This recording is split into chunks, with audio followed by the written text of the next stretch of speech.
Madame, Monsieur, bonjour. C'est ainsi que je voudrais vous accueillir ce soir sur KTO dans Lumière intérieure en hommage à notre invité du jour, le journaliste et présentateur Jacques Legros.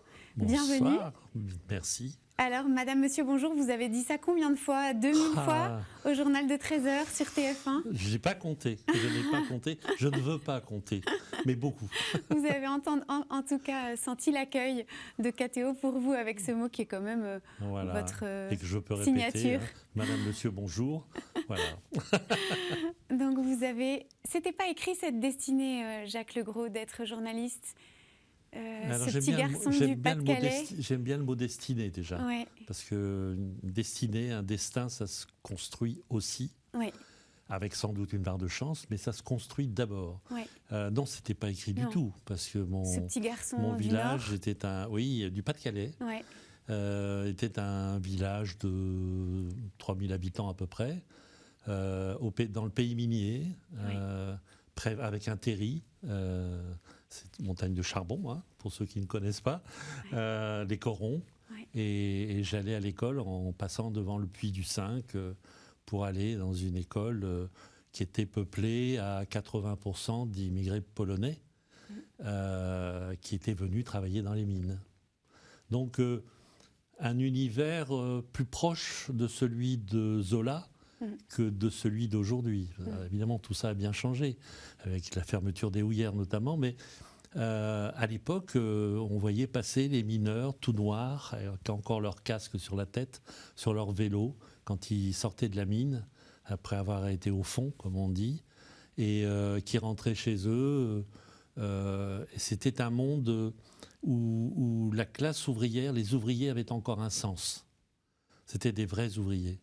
Et on pourra en dire un mot, parce que j'ai vécu des moments, grâce à la mine, qui étaient extraordinaires quand j'étais à France Inter. Oui, notamment en Lorraine, là. Oui, en Lorraine. Oui, en Lorraine, le puits Simon. On en reparlera tout à l'heure. Oui. Du coup, dans cette enfance, il y a l'école. Et l'école, c'est pas une aventure joyeuse pour vous? L'école jusqu'à... D'ailleurs, c'est une belle leçon pour les enseignants. Ouais. L'école jusqu'en 6e, c'était merveilleux. Ah oui. J'étais heureux. Tout se passait bien. J'étais bon élève. J'apprenais bien. Et puis en 6e, il s'est passé une rupture qui a fait mal. C'est-à-dire que premier devoir en 6e, et en plus le professeur d'histoire était le père d'un de mes copains. On me demande, vous allez rire, hein, on me demande de dessiner un temple égyptien. Et moi j'ai dessiné une pyramide. Alors j'ai eu 0. Et j'ai été la risée de toute la classe. Parce que les temples et les pyramides, c'était pas la même chose évidemment. Et moi, je trouvais que les pyramides m'ont toujours fasciné. Hein.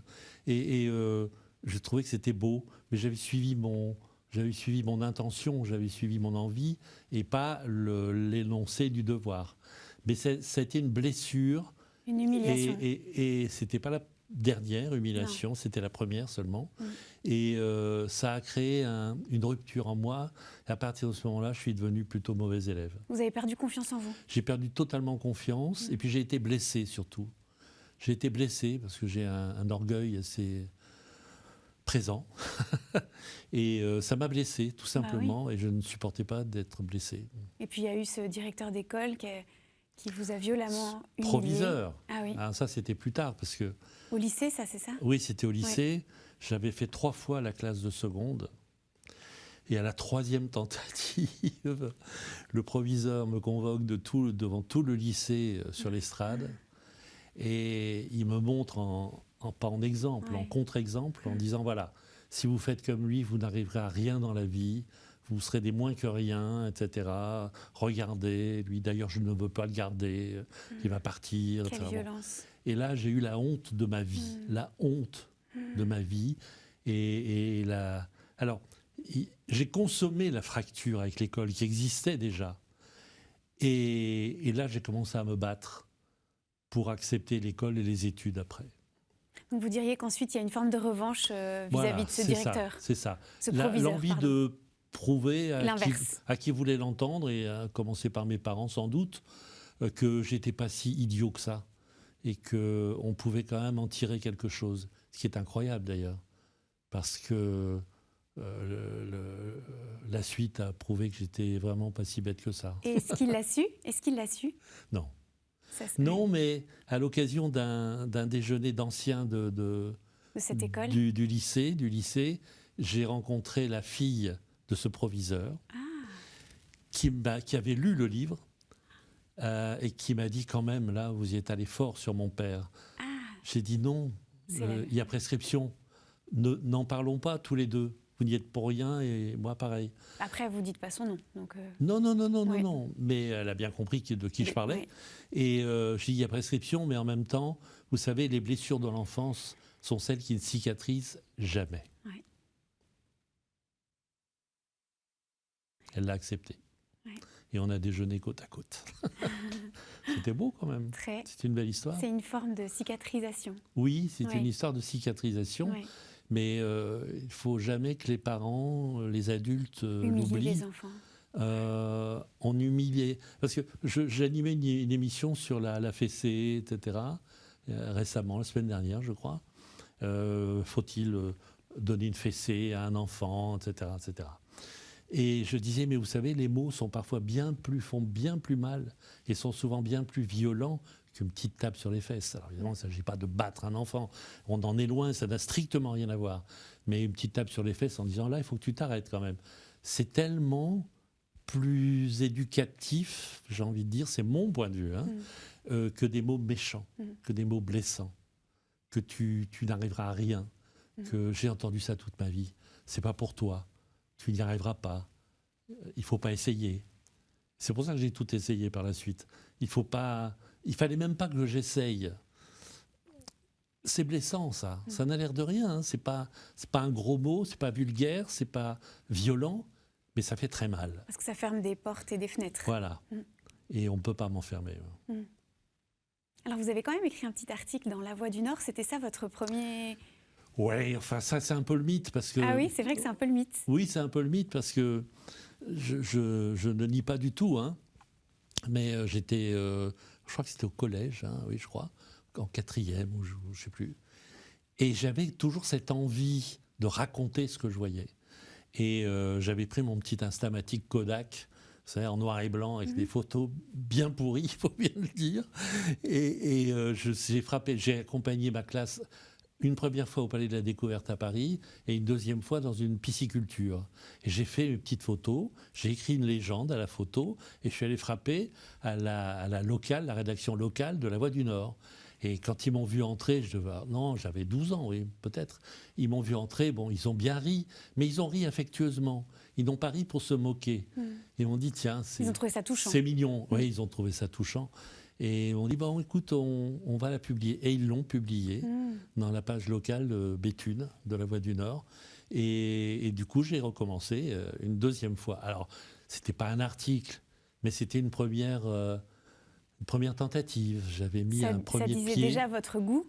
Ouais, voilà, c'est ça. Et votre toupet, parce qu'on voit que vous avez pas mal de toupets dans ce livre derrière l'écran. Oui, c'était pas la dernière fois non plus. Oh là, vous êtes allé au culot pas mal de fois. Oui. Avec beaucoup d'audace, ça vous caractérise ça, l'audace, certainement. Je ne sais pas si c'est de l'audace, c'est l'incapacité à ne pas aller au bout des choses. Je ne peux pas ne pas aller au bout des choses. Donc peut-être que vous pouvez raconter aux téléspectateurs qui nous regardent cette arrivée à France Inter qui était quand même... C'est arrivé un petit peu avant France Inter. Ouais. France Inter, c'était la deuxième étape. La première fois, j'entends parler, alors je dois avoir 32 ans, 1982, j'entends parler de la création des radios locales de Radio France. J'appelle... le standard, il y avait encore des personnes derrière les téléphones et les standards et non pas appuyé sur 1, 2, 3, 4, 5. Et je dis, écoutez, je voudrais parler à la rédaction de la future création. C'est où ? C'est à Avignon, c'est Radio France Vaucluse. Est-ce que vous pouvez me les passer ? La personne me passe le directeur de la station, Jean-Pierre Oseille, je m'en souviens. Et je dis, voilà, je voudrais intégrer votre station. Je suis actuellement ingénieur à la DGA, Délégation Générale à l'Armement, mais mon métier, ça a toujours été ça. Ah bon, est-ce que vous avez fait déjà de la radio ? Oui, bien sûr. jamais fait. C'est là que je parlais de toupet. Et bon, est-ce qu'on peut se voir? Est-ce que vous avez une cassette à me donner, à m'apporter? Évidemment, je n'avais rien.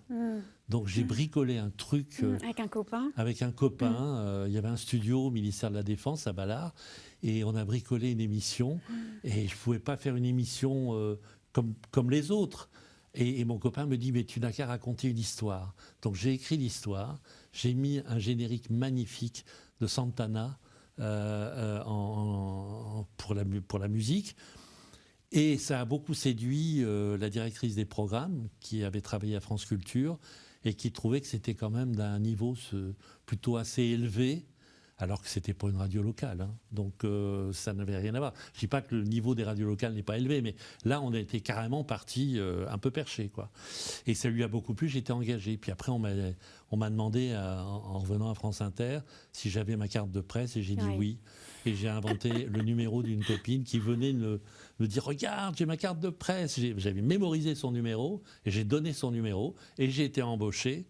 Et quand je suis revenu quelques temps plus tard, le DRH de France Inter m'a dit « Franchement, vous n'auriez pas menti, je ne vous aurais pas embauché ». Et là, j'ai dit, vous voyez, vous venez de tout résumer. Qu'est-ce que les téléspectateurs de KTO vont penser?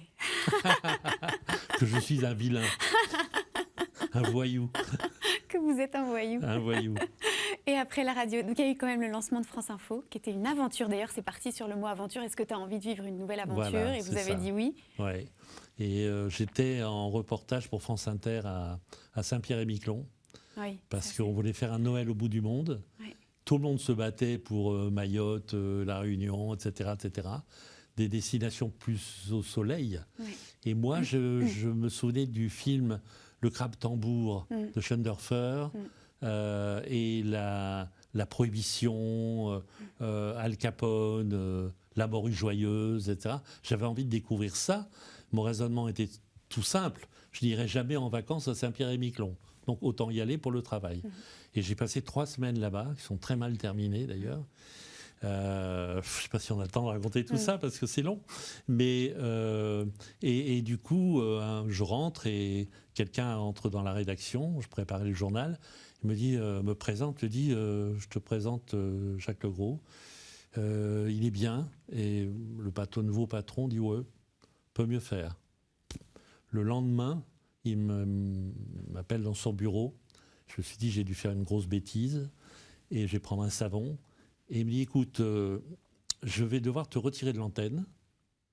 Bon, soit. Parce qu'on va lancer on a une aventure pour toi.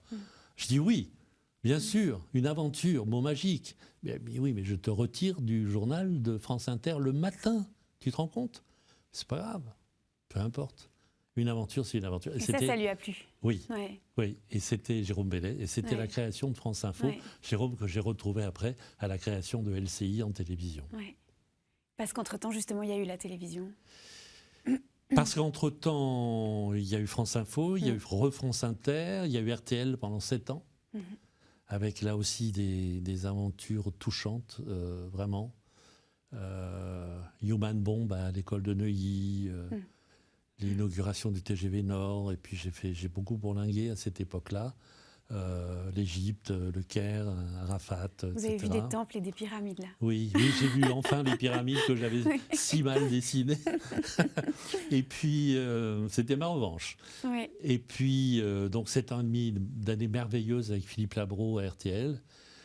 Philippe Labro qui nous disait, qui nous convoquait à 17h l'après-midi en disant à 8h10, tu as dit ça. C'est pas français. Et puis tu as donné telle info avant telle autre. C'était pas ce qu'il fallait faire. Et puis ton information n'était pas complète parce qu'il manquait une précision. Ça vous a beaucoup appris. J'ai beaucoup appris. Vous parlez d'ailleurs de ça dans le sens des mots, du langage, choisir un mot plutôt qu'un autre. Et ça m'a donné l'obsession du langage. Parce que pour moi, le langage, c'est le coffre-fort de notre civilisation, de notre culture. Donc c'est très très important de le respecter en le faisant évoluer, mais c'est très important. Ceci est un autre sujet évidemment. Mais qui nous fait peut-être passer à la deuxième partie de cette émission, qui est l'épisode des mots. C'est parfait, c'est une bonne transition. Les mots, des mots, d'un mot à l'autre. Voilà, donc on va passer aux mots. Vous allez avoir 4 mots et puis vous allez les éclairer, les commenter à votre idée.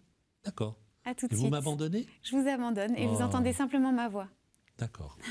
À tout de suite. À tout de suite.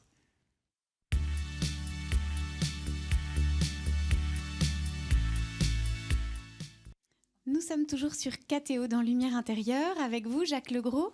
Oui, avec joie. Merci. Alors, le premier mot auquel j'ai pensé pour vous, c'est proximité. C'est un très joli mot, proximité.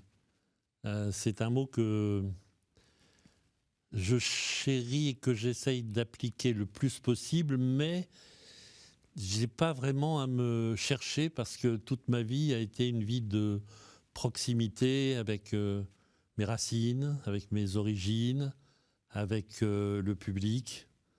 Je dis le public parce que le mot gens, j'aime pas, tout simplement. Le public, ma mission de journaliste, qui n'est pas de prêcher la bonne parole d'en haut, mais qui est de me mettre au niveau de ceux à qui je m'adresse, avec la différence d'avoir travaillé un peu le sujet, d'avoir essayé de le comprendre, de le décrypter, de l'avoir synthétisé et d'être capable de le faire comprendre. Donc c'est ça pour moi, la proximité. On n'est pas d'une... Parce qu'on fait beaucoup de reproches aux journalistes, comme aux politiques d'ailleurs. Ce sont à peu près les mêmes reproches qu'on fait. C'est leur manque de proximité dans le sens où ils perdent un peu le sens du terrain et du réel. Eux disent de la base, mais j'aime pas non plus ce mot-là. Le sens du terrain et des vrais gens. Bon, j'aurais quand même dit alors que je l'aime pas, mais bon. Et c'est vrai que il y a des similitudes entre journalistes et politiques, et pour ça aussi qu'il y a un tel rejet du public, des politiques et de nous aussi, comme si on se prenait d'une race supérieure qui, elle, a tout compris et qui explique aux autres qui, eux, n'ont rien compris. Je pense que la proximité, ça atténue ce sentiment-là, parce que, encore une fois, on se met au même niveau, simplement, on essaye d'avoir compris pour mieux expliquer. C'est ça, pour moi, la proximité. C'est dire, vous savez, je suis comme vous.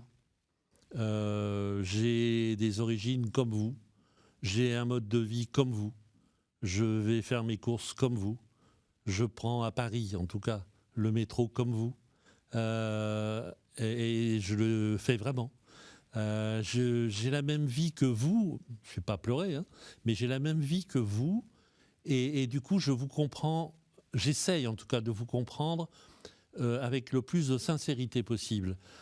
C'est ça pour moi la proximité, à la condition de ne pas tricher. C'est pas du théâtre, la proximité. On ressent la proximité dans ses tripes, on la ressent dans son cœur, on la ressent vraiment. On sourit aux gens, on dit merci aux gens, on dit on dit bonjour à la caissière au supermarché, on parle un peu avec elle, parce qu'évidemment l'effet télé fait qu'elle vous reconnaît ou elle vous connaît, ce qui est mon cas encore souvent. Ah, comment allez-vous, vous êtes revenu, etc. Oui, oui. Et puis comment vont vos enfants, etc.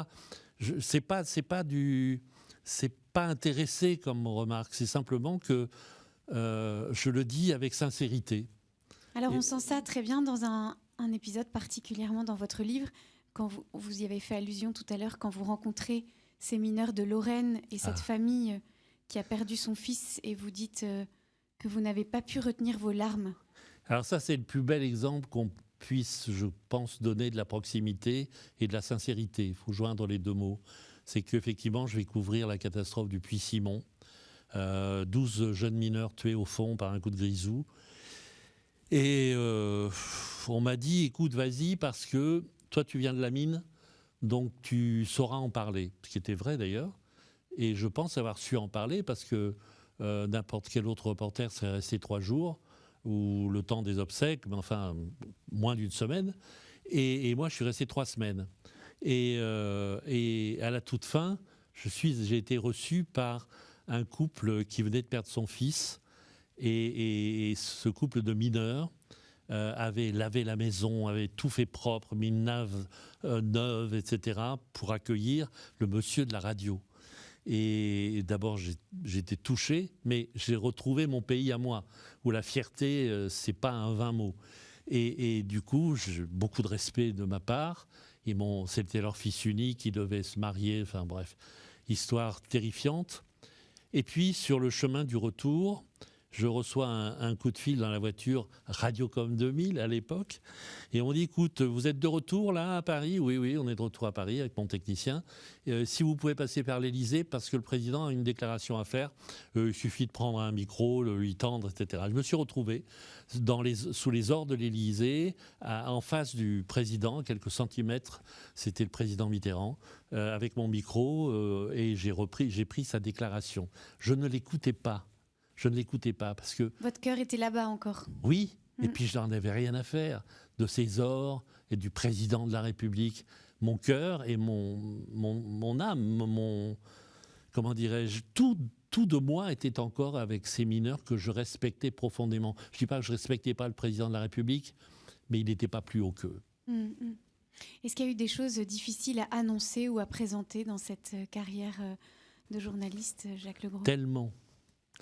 Tellement de choses difficiles, tellement de souffrances, tellement...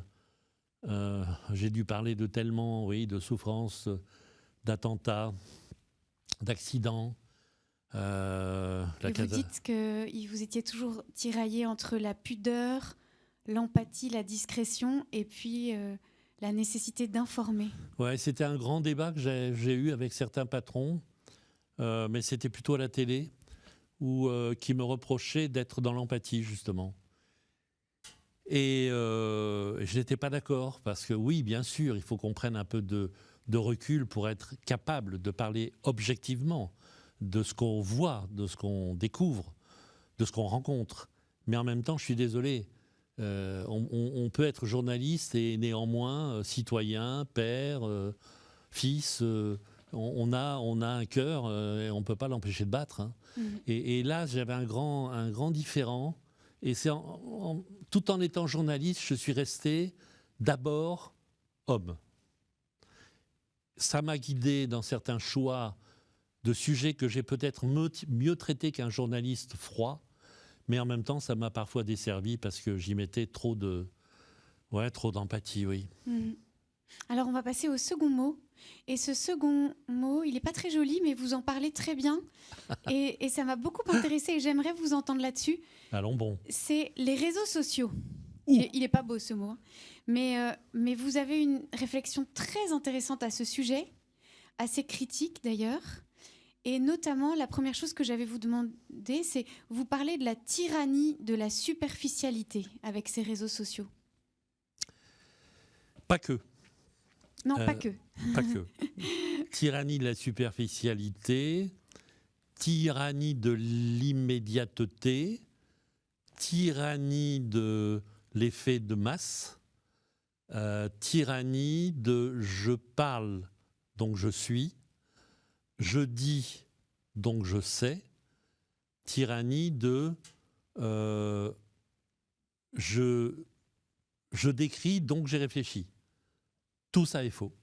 Et tyrannie de je suis enfermée, ça vous le dites aussi, dans mes convictions parce qu'on m'impose, l'algorithme m'enferme dans mes idées et ne me montre que du contenu qui me plaît. C'est l'effet de masse. C'est l'effet de masse qui fait qu'on pense comme tout le monde. On pense comme tout le monde et quand on se détache du tout le monde, c'est pour déverser trop souvent du fiel. C'est pour régler ses propres comptes avec soi-même et la société à laquelle on n'a pas su répondre. On règle ses propres comptes sur les réseaux sociaux. Et souvent, les déversoirs de haine, de haine, je crois que ça résume à peu près tout ce qui est mauvais, ils sont nés de frustration intérieure de chacun. Sauf qu'avant, on les gardait pour soi ou pour sa famille. Aujourd'hui, on les déverse sur des réseaux pour qu'ils soient lus par tout le monde. Alors, je ne parle même pas des fake news, enfin, ce qu'on appelle les fausses nouvelles, etc. etc. Je ne parle pas de la manipulation, comme certains dirigeants politiques savent très bien faire, en France et ailleurs. Mais je dis seulement que la perception personnelle des réseaux sociaux, c'est « enfin, je vais exister parce qu'on va me lire ou m'entendre ». Non. Non. On existe d'abord parce qu'on est soi-même. On existe d'abord parce qu'on a prouvé. On existe d'abord par ce qu'on a apporté aux autres, pas parce qu'on a parlé à tort et à travers au plus grand nombre possible.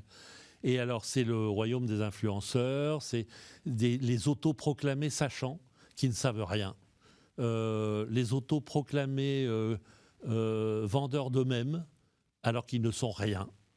C'est le néant total exposé au plus grand nombre.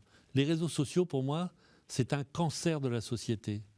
Et pour lui, j'espère que, comme pour la maladie, on trouvera des moyens de le soigner. Et je pense qu'on est en bonne voie, et tant mieux. Mais les réseaux sociaux, je suis moins optimiste. Alors c'est intéressant parce que du coup, vous parlez notamment de la vertu de la patience qu'on perd avec cette immédiateté des réseaux sociaux. Et j'ai trouvé intéressant d'entendre que pour vous, la patience, c'était une vertu absolument nécessaire qu'on est en train de perdre. Alors, il y a la patience, il y a le silence et il y a le dilettantisme. La patience, parce qu'on n'en a plus du tout, et que seule la patience peut amener à des raisonnements construits. Le silence, parce qu'aujourd'hui, ça vous le constatez comme moi, tout le monde veut parler avant d'avoir écouté. Or, on n'écoute plus les autres. On veut imposer sa parole. Mais que vaut sa propre parole si on n'a pas d'abord écouté les autres et confronté leur point de vue? Et puis le dilettantisme, parce qu'aujourd'hui, il faut toujours être occupé par quelque chose. D'ailleurs, je suis fasciné par les trajets en voiture des enfants à l'arrière de la voiture, le nez plongé dans leur écran, alors que regarder par la vitre, regarder les villages, les maisons, le ciel, les nuages, inventer des vies qu'on ne connaît pas, qu'on ne connaîtra jamais, mais justement, on les invente. C'est comme un roman, le temps de quelques heures d'un voyage, un roman qu'on écrirait sans plumes et sans mots, mais uniquement par des images et des ressentis. Ça, c'est formateur, je trouve. Enfin, moi, je trouve. Je suis un grand défenseur du dilettantisme parce que nos enfants en ont terriblement besoin, terriblement besoin. Ne rien faire, il n'y a rien de plus structurant. Alors, c'est intéressant aussi quand on vous lit de voir que vous regardez et vous contemplez cette société en disant finalement, un des mots de cette société, c'est le moi d'abord, l'enfermement sur le moi. Et ces réseaux sociaux favorisent cet enfermement sur le moi et ce moi d'abord. Oui. Et alors on est sur KTO, Jacques Legros, et j'avais envie de vous dire au fond, est-ce qu'il n'y a pas quelque chose à voir avec la perte de la culture chrétienne, que ce moi d'abord exacerbé, vous le regardez comme une réalité, mais est-ce que c'est lié, vous pensez? C'est un beau sujet, c'est un vaste sujet. Tout à l'heure, je parlais des mots, du langage qui est le coffre-fort de notre, j'ai dit civilisation, mais aussi de notre culture judéo-chrétienne. C'est très important, le langage, les mots. Après, moi, je suis un grand défenseur de notre culture. Vous savez que je ne suis versé dans aucune religion, hein, je crois vous l'avoir dit. Mais justement, c'est ce qui me plaît de venir chez vous. C'est parce que je pense qu'un esprit doit être ouvert, sinon il se dessèche, il s'assèche, ouvert à tout. Mais en même temps, je veux garder mes principes, les principes moraux de ce qui a fondé notre société. J'ai dit moraux, je n'ai pas forcément dit religieux. Et vous pensez par exemple justement à cette ouverture sur autrui? C'est fondamental. Et c'est encore une fois, c'est une maladie terrifiante, le moi d'abord, entretenu savamment par les réseaux sociaux, qui vous donnent une importance que vous n'avez pas. C'est ça le problème. Quand on vous donne une importance que vous avez, encore, ça peut se comprendre, un grand chirurgien, un grand médecin, un grand homme ou une grande femme. C'est pareil, c'était le mot homme au sens générique. Mais quand on ne l'a pas en plus, c'est dangereux. Parce que du coup, vous allez prendre des décisions qui n'ont aucun sens, aucun fondement, aucune logique, aucune intelligence. Et donc, moi, j'essaye de préserver, je vais parler de moi, de préserver l'intelligence des rapports sociaux, la générosité, ça aussi, c'est un mot qui disparaît. Être généreux, c'est formidable d'être généreux. Pour moi, c'est essentiel et c'est une des raisons de vivre, la générosité. Alors, d'où ça vient tout ça? Est-ce que ce sont des vertus? Vous savez, parfois j'avais un dilemme dans le journal en me disant ça, est-ce que j'en parle ou est-ce que je n'en parle pas? Grand dilemme, parce que quand on a des millions de téléspectateurs qui reçoivent ce que vous allez dire, il y aura autant d'interprétations, vous aurez de responsabilités, y compris dans la réitération d'actes malveillants, jeter une pierre du haut d'un pont sur une voiture. J'ai connu ça et les médias en avaient parlé, il y en a eu 5 autres dans la semaine. C'est terrible parce qu'à ce moment-là, les 5 autres, on en est responsable. C'est ce que je pense moi en tant que journaliste. Mais, les informations ont des conséquences. Mais bien sûr. Donc quand je ne savais pas, eh ben, je me fiais à mon système de valeurs. Et le système de valeurs, il n'était pas journalistique, il était humain. Et c'est à ça que je me raccrochais pour prendre la décision de parler d'un sujet ou pas. Donc est-ce que c'est constructif pour l'être humain? Est-ce que ça va faire grandir la liberté, la patience, la vérité? La liberté d'abord. Pour moi, ça m'a guidé toute ma vie. D'abord libre, c'est toujours ce que j'ai dit. Et la paix, parce que vous parlez des actes de violence à ne pas répercuter pour oui, mais provoquer. la paix ne s'achète pas, la paix se construit. La paix se construit avec des hommes eux-mêmes construits. Quand ils sont déconstruits, vous savez, je parle souvent des jeunes, en disant les sans père et sans repère. Je pense que les sans père, ça résume un peu la société là où elle en est, et sans repère, ça résume un peu l'absence d'éducation qu'on est capable de leur donner. Et les sans père et sans repère ont pris le pouvoir aujourd'hui, en grande partie, pas complètement, mais il y a encore des jeunes gens super bien, géniaux. Enfin bon, c'est à ça que je m'accroche. Et même dans les choix des journaux, vous savez, moi je disais, il faut parler de choses qui ont valeur d'exemple et qui sont porteuses de solutions. Et ça, il y en a plein. Et les médias n'en parlent pas assez. Alors, on va passer au mot suivant. Peut-être le mot repère va être un mot-clé vers le mot suivant. Ce mot suivant, c'est force. Qu'est-ce qui a été pour vous une force dans votre vie? La volonté de croire peut-être en un destin un peu écrit. Ah oui, c'est mon côté... Alors, un destin écrit par qui? Justement, je n'ai pas la réponse. En partie par moi, forcément, par mes choix, par le hasard, par la vie, par mes erreurs, mes échecs, les douleurs que j'ai pu causer, le bien que j'ai pu faire aussi quand même un peu, par, j'en sais rien, mais par une volonté farouche de faire ce que j'avais envie de faire et d'y arriver. La volonté absolue qui m'a poussé parfois à mentir, on l'a dit. C'est une confession sur KTO, mais sans beaucoup de regrets. Une confession sans beaucoup de repentir de Jacques Legros sur KTO. Bon, il faut que je me confesse alors. Non, mais je peux essayer de vous donner un exemple de comment peut se traduire la force de caractère.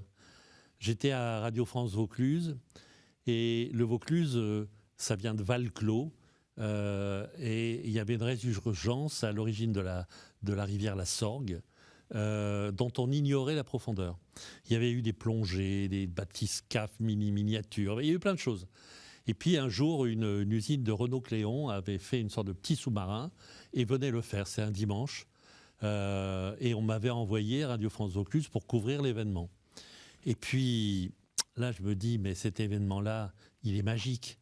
Il y a du mystère, il y a des gens, il y a de la technique, puis il y a des gens qui ont envie, qui sont venus de Normandie pour essayer ça. Enfin, c'est une belle histoire. Je vais appeler France Inter. J'appelle France Inter. Alors, à l'époque, il fallait avoir des pièces dans la poche et aller à la cabine. Et j'appelle France Inter et je tombe sur, je ne dirai pas son nom, mais quelqu'un qui faisait les flashs toutes les heures, qui me dit oui, écoute, t'es dans le Vaucluse, reste-y. Bon, enfin, écoute, si tu y tiens, vas-y, envoie-moi un papier pour me raconter ce que tu vois. Ça n'était pas tombé dans l'oreille d'un sourd. J'écris mon papier, mais vraiment en passant la langue comme ça, et je lui envoie. Coup de fil immédiat de la cabine, j'envoie à la cabine, je raccroche, J'attends un peu, il m'avait dit attends un peu à la cabine, on va te rappeler. Et il me rappelle tout de suite, mais c'est génial ton histoire, je veux qu'on en parle toutes les heures. Et toutes les heures, on en a parlé jusqu'à l'explosion du petit sous-marin au fond, et on ne connaissait toujours pas la fin mot de l'histoire. Et c'est ce qui m'a valu de revenir à France Inter. Alors, c'est de la chance, c'est du destin, c'est de la force, c'est de l'obstination, c'est du culot. J'en sais rien. Tout ça, c'était les forces de votre vie, et il y a aussi des faiblesses. Comment on fait pour, je pense surtout aux téléspectateurs qui nous regardent, comment est-ce qu'on fait? Qu'est-ce que vous nous diriez pour composer avec nos faiblesses dans notre vie? Mais madame, je ne suis que faiblesse. Le problème, c'est pas de n'avoir que des forces ou que des faiblesses. Le problème, c'est de transformer ces faiblesses en force. Comme on transforme ses échecs en expérience et en réussite par la suite. Des faiblesses, si on n'est pas humain, enfin, je veux dire, si on n'en a pas plutôt, c'est qu'on n'est pas humain, donc il faut faire avec. Les faiblesses, ça doit être l'occasion de réfléchir sur soi-même. J'ai beaucoup d'interrogations sur l'homme, sur son devenir, sur son origine, En fait, je m'interroge tout le temps. Je n'ai pas trouvé de réponse parce que je ne veux pas de réponse toute faite. C'est une immense faiblesse par rapport à ceux qui croient et qui ont cette force. Je n'ai pas cette force. Donc, je suis un faible dans la vie qui ne peut se raccrocher qu'au fait de donner. Alors donner, c'est pas des choses de l'argent. Donner, c'est écouter, c'est être présent, c'est comprendre, c'est partager, chercher. Je cherche tout le temps. Et je mourrai sans avoir trouvé. Mais c'est aussi un peu parce que je ne veux pas trouver. C'est compliqué, un homme, hein. Et je ne suis pas le plus simple des hommes. Mais est-ce une faiblesse? En tout cas, ce n'est pas une force. Ça, c'est certain. J'envie ceux qui croient, qui supportent beaucoup, beaucoup mieux que moi la souffrance. Vous supportez pas très bien la souffrance? Non, pas du tout. La souffrance morale, hein, la souffrance dans la perte d'un être cher, dans la souffrance physique, ça, je la supporte très bien parce que j'ai pas mal donné. Mais et puis, il faut être courageux. Toujours pareil. Mais que faire de mes faiblesses? Que faire de cette absence de moyens de se raccrocher à quelque chose de plus fort? Je parle de la foi, évidemment. Hein. Quand on ne l'a pas comme moi, on est un peu lâché dans l'univers. Ce que vous avez, c'est vous avez soif. Soif d'apprendre, de connaître, de chercher. Oui, de rencontre. Oui. Soif de rencontre. Parce que c'est toujours enrichissant. Soif d'ailleurs. Soif de découvrir des civilisations différentes. Enfin, j'essaye toujours de me raccrocher à cette terre et à sa diversité, à ses peuplements, pourquoi cette guerre, pourquoi ces fous furieux qui déclenchent des guerres, pourquoi tout ce malheur, tous ces morts, pourquoi, enfin, qui sommes-nous sur cette terre où nous sommes rien, mais très prétentieux? Qui sommes-nous pour générer autant de souffrance? Qui sommes-nous? Et après quoi court-on? Là, j'ai des vraies interrogations qui probablement m'empêchent de croire. Ça, c'est clair. Parce que je me permets de dire ça sur KTO, hein, mais au moins, c'est franc. Et puis, j'en suis pas un mauvais homme pour autant, j'espère. Mais qui sont ces gens, quoi? Quel est ce monde qu'on a fabriqué? Quel est ce monde qui nous entoure? A-t-il encore les capacités de se transformer, de se réformer, de revenir à la raison? Mais ça nous permet de passer au dernier mot qui, je pense, va très bien avec ce que vous dites. Ce dernier mot, c'est mystère.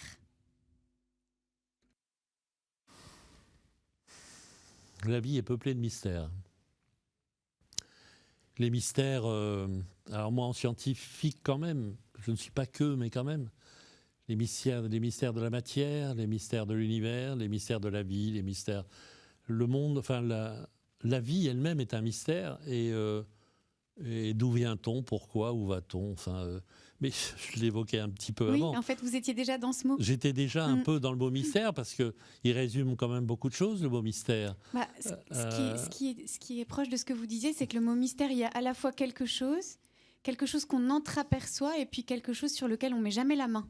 Quelque chose qui est toujours plus grand que nous. Et c'est ce que vous dites quand vous dites, au fond, j'ai pas envie de savoir, ça veut dire j'ai pas envie de mettre la main sur le mystère. Non, et j'ai pas envie de lui donner un nom.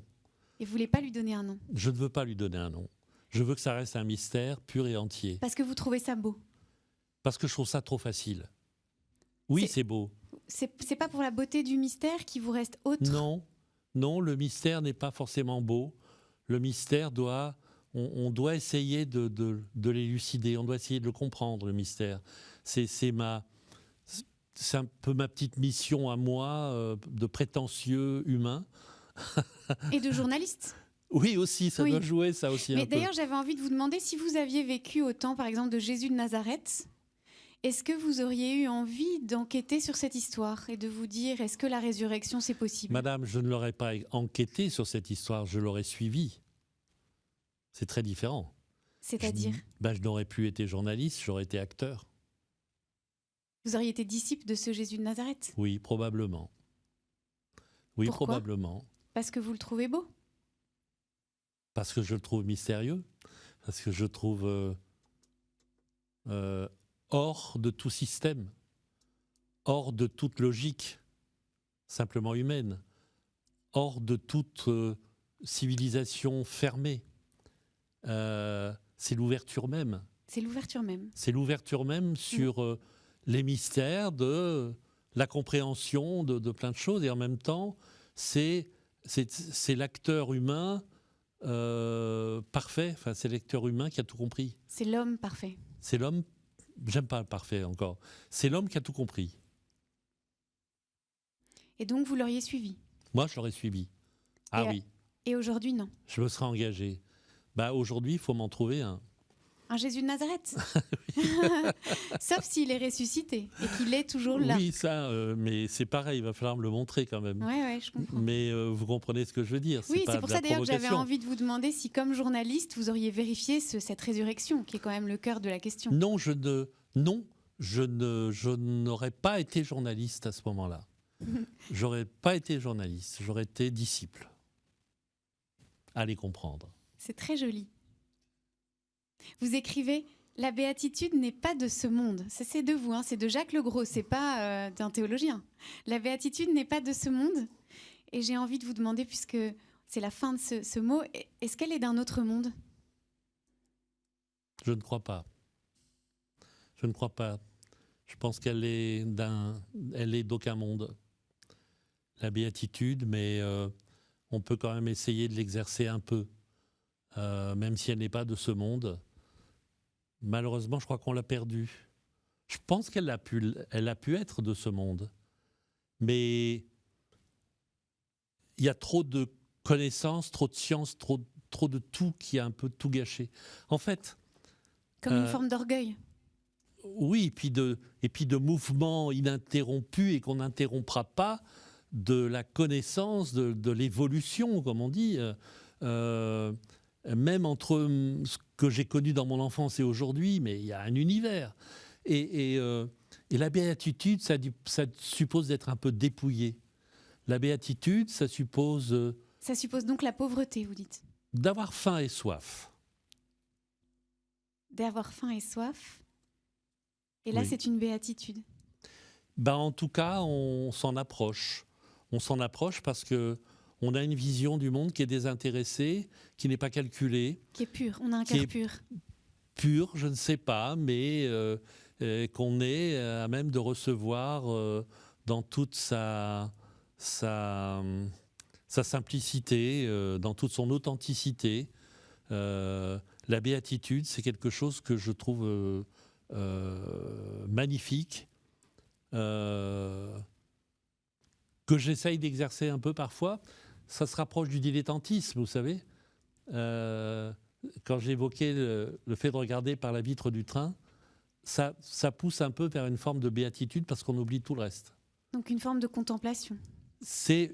Oui, être contemplatif, c'est quelque chose d'important pour moi. Mais ce sont des mots qui se marient un petit peu, enfin ils sont différents, mais dilettantisme, béatitude, contemplation, ça ramène à des valeurs de base de l'être humain.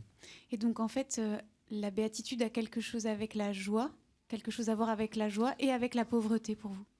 Pauvreté, honnêtement, j'en sais rien. Je ne sais pas ce que c'est que la pauvreté. Le dépouillement, vous avez dit ça. Oui, le dépouillement. Oui. Ouais, le dépouillement. Moi, la pauvreté, c'est surtout en esprit que je la déplore. La joie, c'est sûr, évidemment. Il n'y a pas de joie plus forte que dans une forme de dépouillement et de béatitude, oui. Oui. Merci Jacques Legros. On va Merci passer à la vous. dernière partie de cette émission. Merci de nous avoir fait voyager. Je vous en prie. À tout de suite. Tout de suite.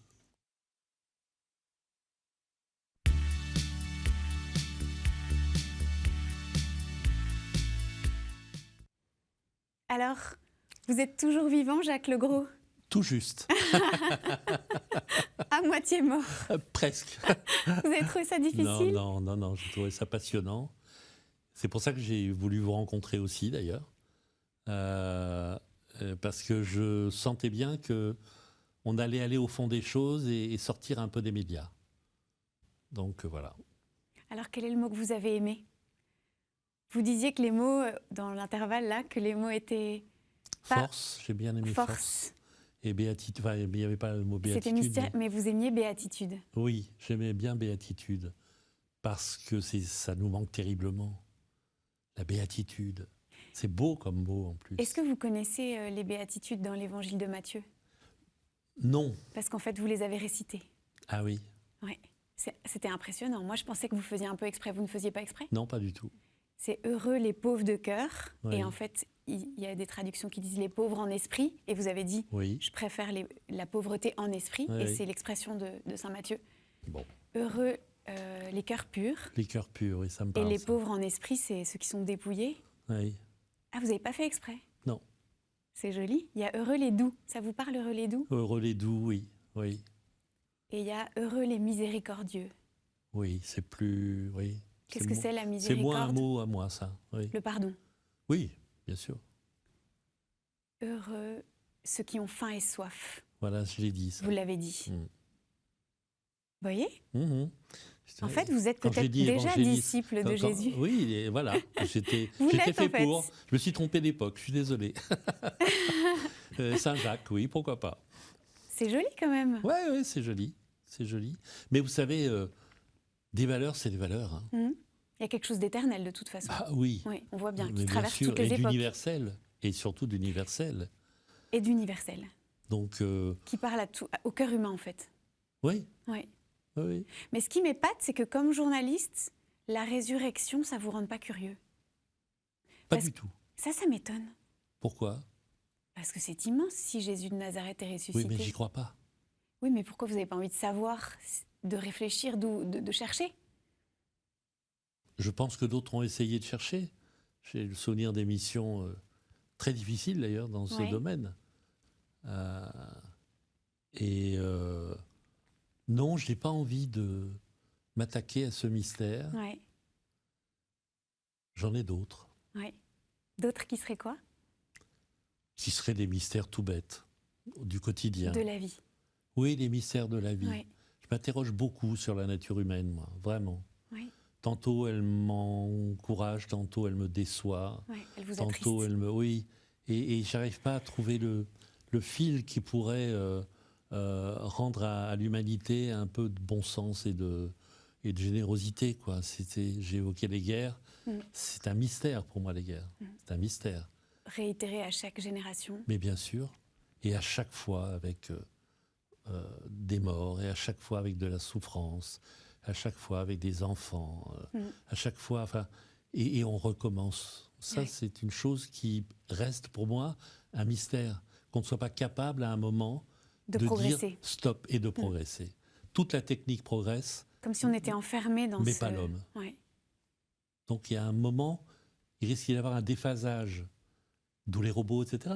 Il risque d'y avoir un déphasage entre la capacité de vie de l'homme et sa capacité à produire et à réaliser. Et ce déphasage, ça veut dire qu'on aura des hommes qui ne seront plus aux commandes de ce qu'ils auront inventé, l'IA.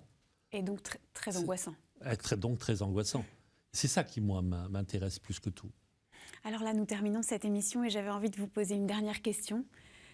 Qu'est-ce que vous auriez envie de transmettre? Parce que vous avez passé votre vie à transmettre. Des valeurs. De toute façon, c'est mon mot fétiche, ça, le mot valeur. Des valeurs d'éducation, des valeurs de générosité. Oui, ce mot est beaucoup ça reste revenu. un mot qui revient. Oui, vous avez dû le constater. Oui. Ça revient toujours. Si on n'est pas capable de donner, on n'est pas capable de recevoir. Oui. Donc, il faut d'abord donner. Oui. Et donner de l'éducation à ses enfants, donner des modèles encourageants à la génération d'aujourd'hui, et pas des sous-modèles nuls, vulgaires. Un mot que ça va peut-être vous faire sourire, mais je cultive la grossièreté. J'aime ça. Je déteste la vulgarité. Oui, je comprends bien. Oui. Et parce que je trouve qu'il y a une façon de dire merci qui peut être très vulgaire, et il y a une façon de dire merde qui peut être très élégante. Alors nous, on va vous dire merci, Jacques Legros, puisque l'émission se termine. Bon, on va vous dire merci de la façon la plus élégante possible. Merci de votre accueil, en tout cas. Vous pouvez retrouver cette émission sur ktotv.com. Merci beaucoup de cet échange très riche. Et moi, on reste sur ce mot béatitude. Ça m'a passionné. Ah, merci, voilà, c'est un bel hommage venant de vous. téléspectateurs. Merci beaucoup. À bientôt, Jacques Legros. À bientôt.